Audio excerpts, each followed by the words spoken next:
Everybody, hello Gravitrons. I'm more gravity. Let's play chess. Let's study chess. All right. So in this game, I had the black pieces. We're gonna play it as it is. This is the analysis when I extended from the ending position all the way through to the end of the game.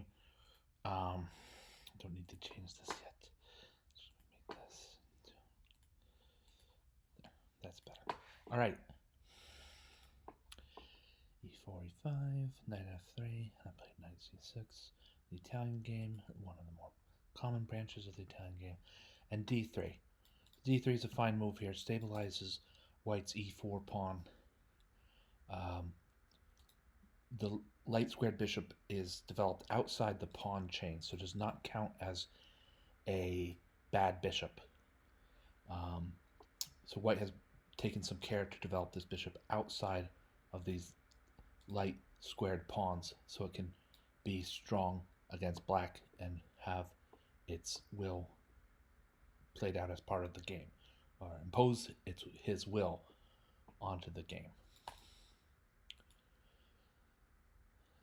Knight f6. Now here's one of the moves. Here's the first point that really makes sense.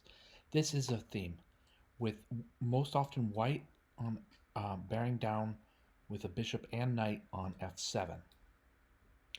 And the point is, with black, you can't push for better than castles here. All right, let's start with that. There is no way for black to really prevent attacks on f7 should white really be interested in them. It is definitely the move for black to castle kingside. So as castle kingside, but you say, then you lose your knight, or as black here, you don't want to lose your rook, do you? You capture the knight, and then your rook falls. With bishop takes f7, and your king takes that. But I lost my rook. I lost my rook. Look, chess is about trade-offs.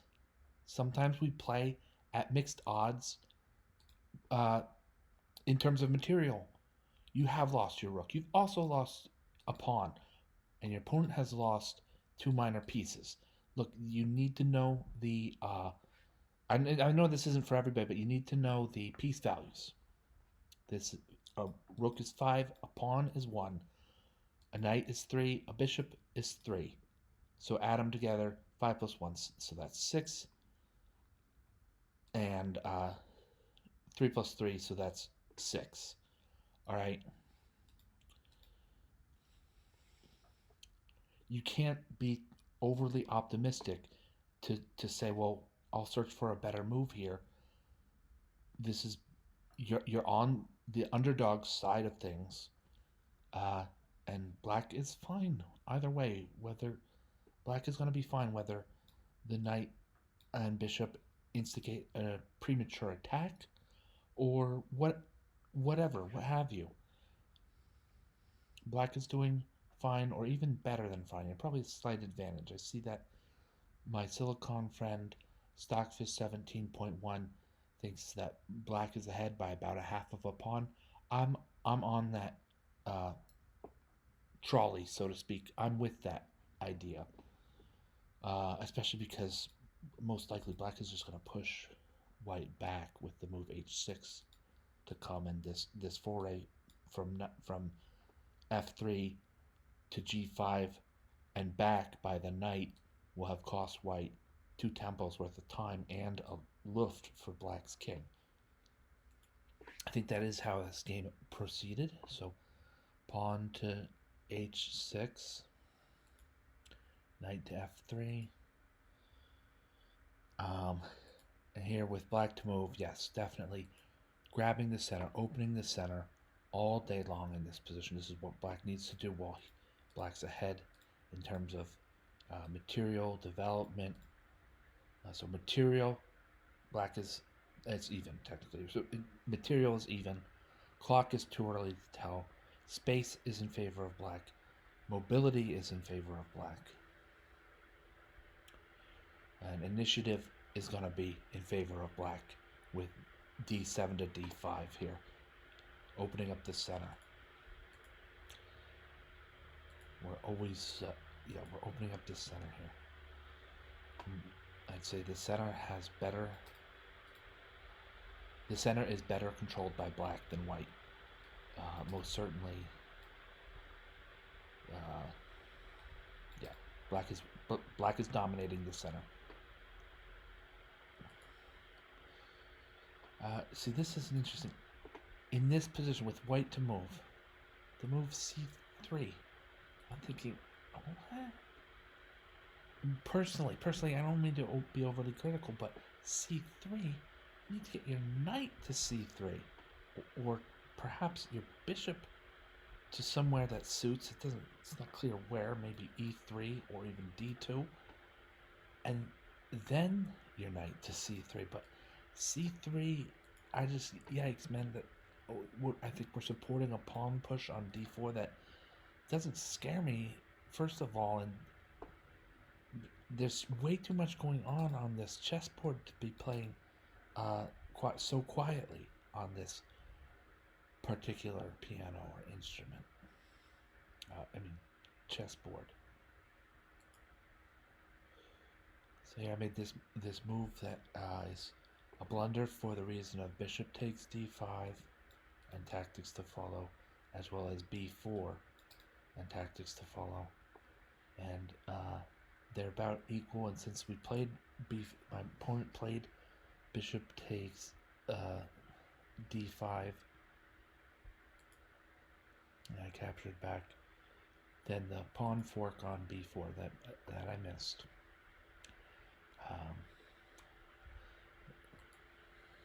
Just leave commentary on that until later. I did find, though, that this is a good opportunity to maybe, once the material advantage is conferred upon white, find other avenues of creating discord or chaos or mayhem on the board. You want to make the board dynamic when you're down material. Most often, unless you make it super solid, but your pawn is gonna queen, 3 moves ahead of your opponent, then that's one thing. But for the most part, you're down a minor piece. You're looking to make the board difficult, weird, dynamic, dissonant. All these things. So my opponent's gonna, I think, capture the bishop here, and I'm thinking as black in this position, it's not over yet. I mean, gravitrons, right? That black is not down for the count here. Once in a while I reveal this. I only review my wins. So black is definitely not down for the count. And then the move e4. Just a good tactical challenge that could very well be messed up, flubbed, or made as a result of an error, or made an error. My opponent did make that error because after the trade of queens, not pawn takes d3, rook takes d1, but instead bishop to e2, importantly so. It's the only good move. It saves the day for black. We're going to gain some of our lost material back and climb our way back into this game.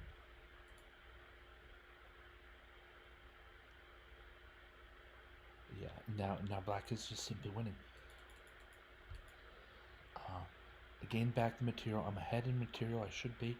As a result of that tactic, and my opponent plays knight to e4. I mean, this has a lot of reasons. For starters, each year they want the bishop on c1 to be strong and active, and it doesn't look like that's happening right away on the queen side.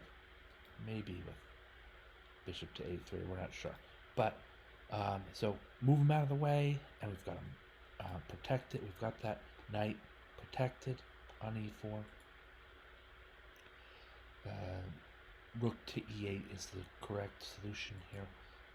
And then, importantly, if you want to pause your videos, this is a very important theme to learn how to play in the, when this presents itself tactically. Black to move. So put the marker on black here. Black to move. What's the move? pause your videos and find out. 3, 3, 2, 1, 1, 2, 3. All right, we're back. Yes, perhaps you found it. Indeed, the best move is pawn to f5. This knight is pinned. Not strictly like you might be pinned to the king, but he can't move anywhere without either losing his value entirely or allowing black's rook on e8 to capture white's rook on e1 with check. This knight here is most certainly pinned. And white throws in a little curveball here, and I meet it directly. With rook to d1 is not a bad move in that situation, even though it can be met very directly by black. It requires a specific and exact response. We look over at the computer suggestions. Black ahead by 1.8, black ahead by 2.3.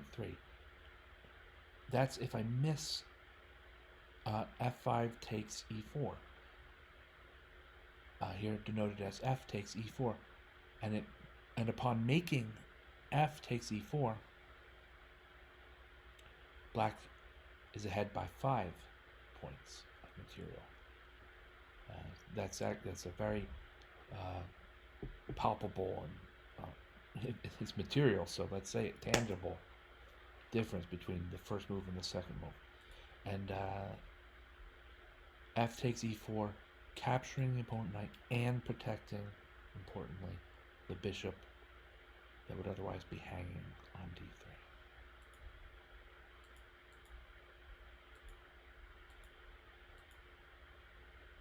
This is almost how to win while you're up a rook. I want to play through here. Interesting moment here. I might have traded on f1 directly. I so decided to double my rooks on the d file. So if my opponent initiates a trade, then I'm just one tempo up than I would be otherwise.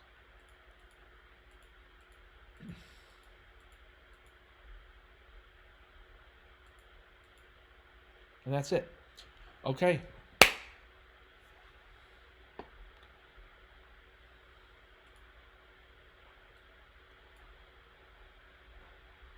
Thank you all for watching. I'm More Gravity. Have a great night.